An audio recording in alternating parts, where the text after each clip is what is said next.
Aside from planner launch season, this is my favorite time of year, and it's the time where we start sharing our stacks for planning for the upcoming year.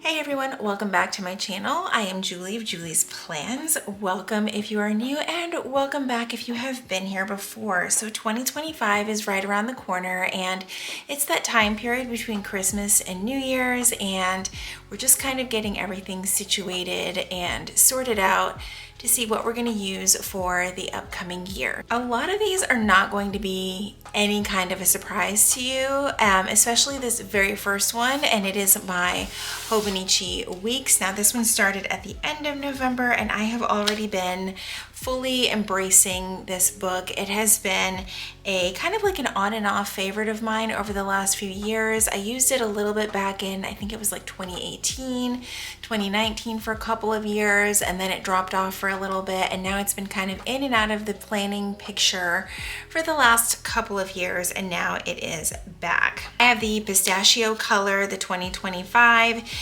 I kind of went back and forth between the mega and the regular and settled on the regular because it's just easier to write on, in my opinion. It's just, for me, it's been easier to function with, especially when writing on the right side in such a narrow book.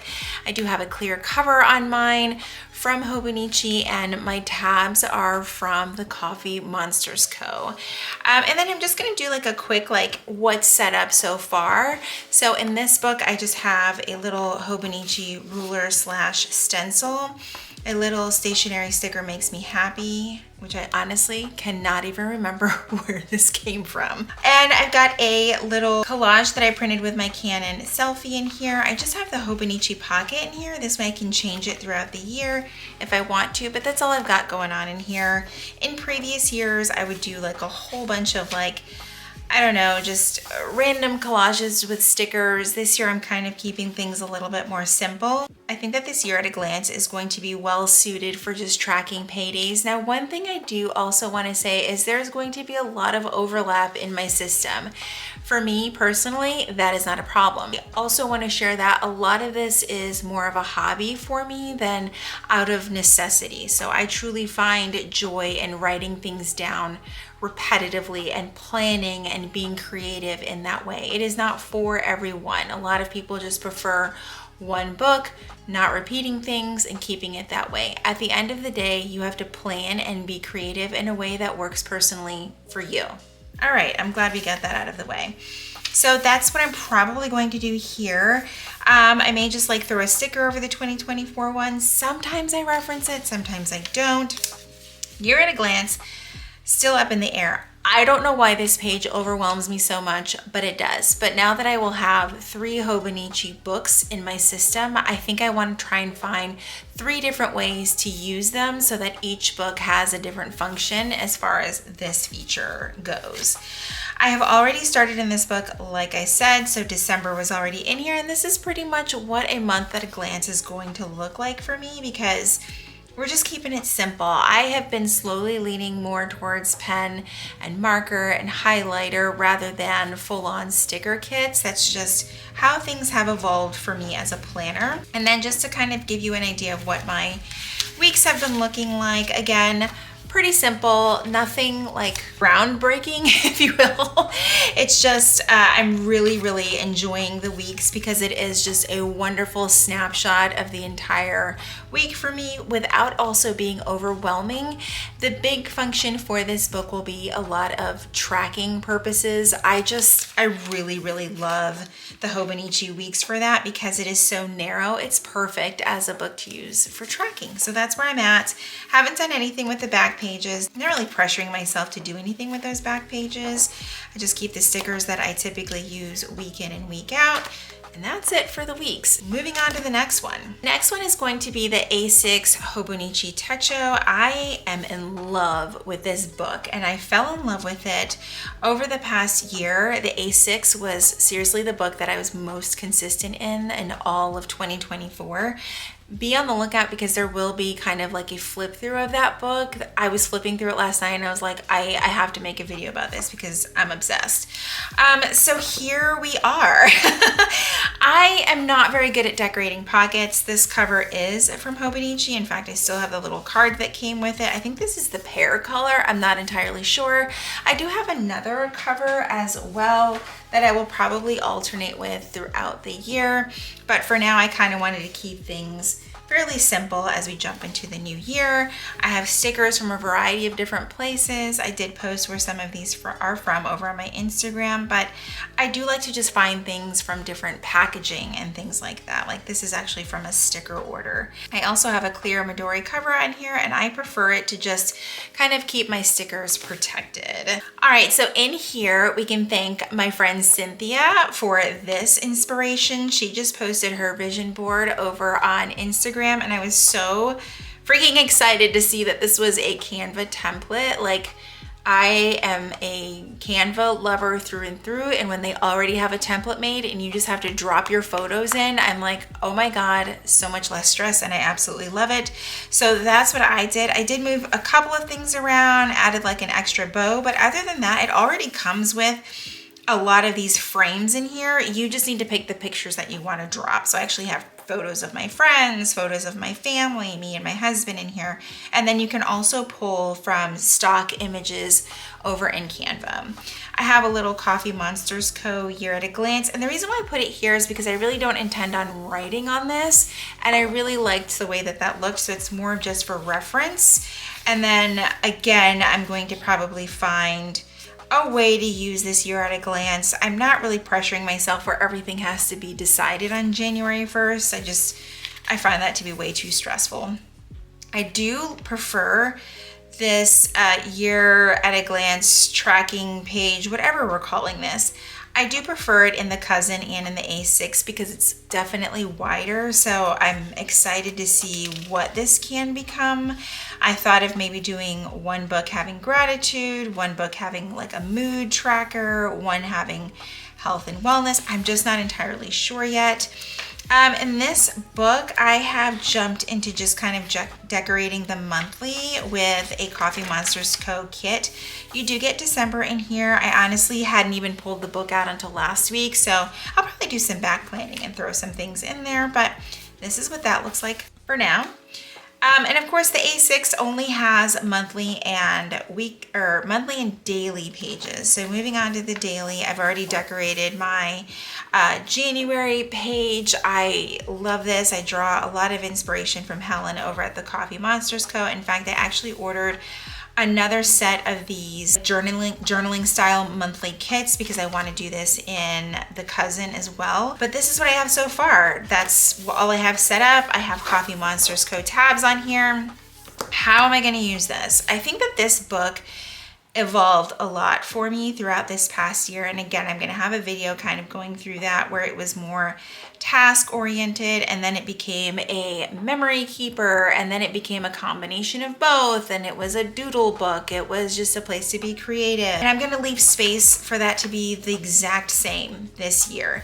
I love a good daily page. I sometimes find the daily pages in the Cousin to be very, very overwhelming. This not so overwhelming. So I have a feeling I will still be gravitating more towards this. However, there is less writing space, so I have some ideas in how I can fill those daily pages in the Cousin. So there's the first two books. We're gonna leave this one for last and jump right over into the Cousin. Now this one, I wasn't 100% sure of until probably last week.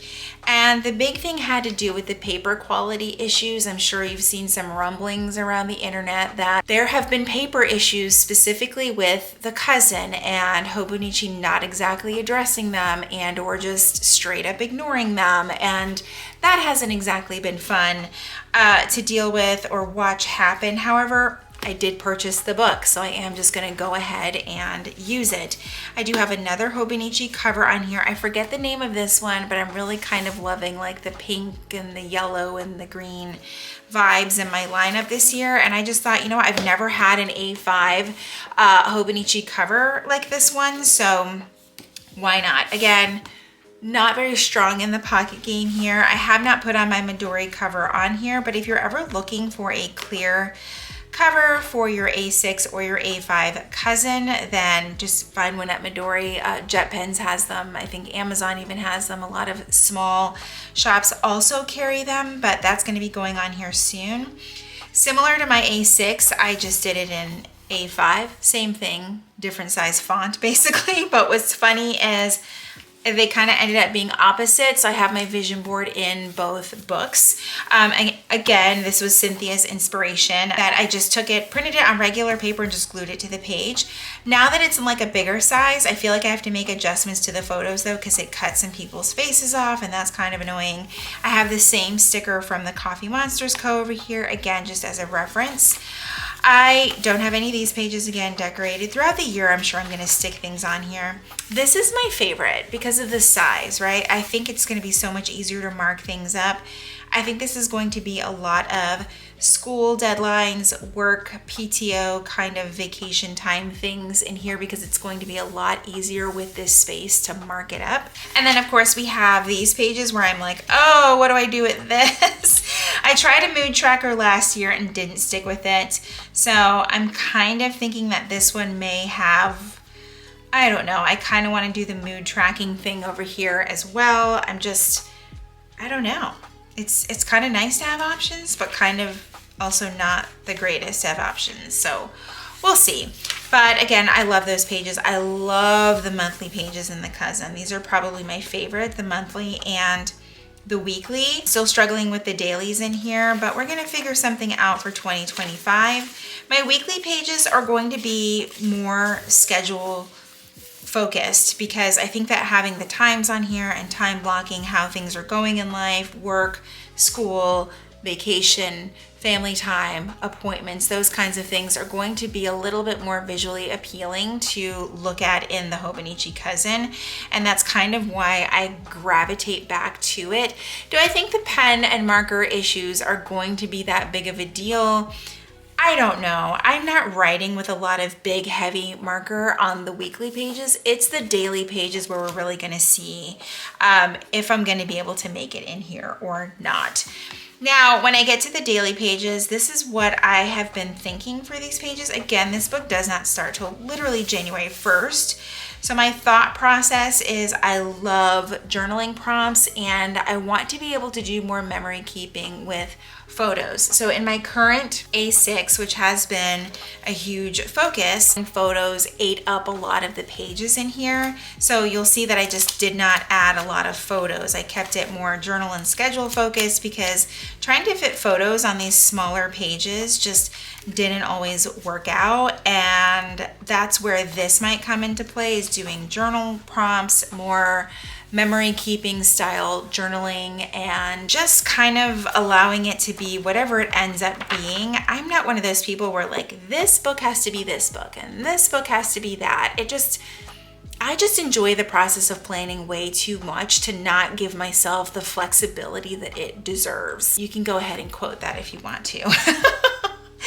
But that's the thought so far, and I want to try and embrace these daily pages a little bit more.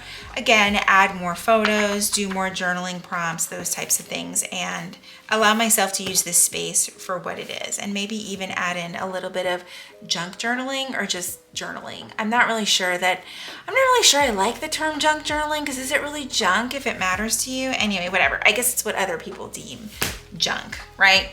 Okay. So the last thing is not really a planner. It is definitely a notebook. So while I was in the Fort Worth area a few weeks back, Kayla and I went to Barnes & Noble, and these notebooks jumped right out at me. I had never even heard of this brand, but you guys did. I posted it on my Instagram stories, and you guys wrote like rave reviews about Good Impressions, but they had Good Impressions journals on the shelves there, and I was like, in the name of science, I think I have to grab one of these. I have never seen 68 GSM Tomoe River paper in my life. What I'm going to use this for is literally just a brain dump, but specifically more for content. I had a journal like this. I had like the Leuchtturm, what is it, the 19, what are those things called? Anyway, the bullet journal. I had one of those where I would just jot down like scripts if I wanted to stay focused on a specific video kind of thing, or ideas that I had coming up. And this is a great place to kind of keep that all together, as opposed to, you know, having it thrown about 3 different planners. This can be an area where the content will go. I really like this. I got this in the fuchsia color dot grid because I'm a dot grid girl through and through.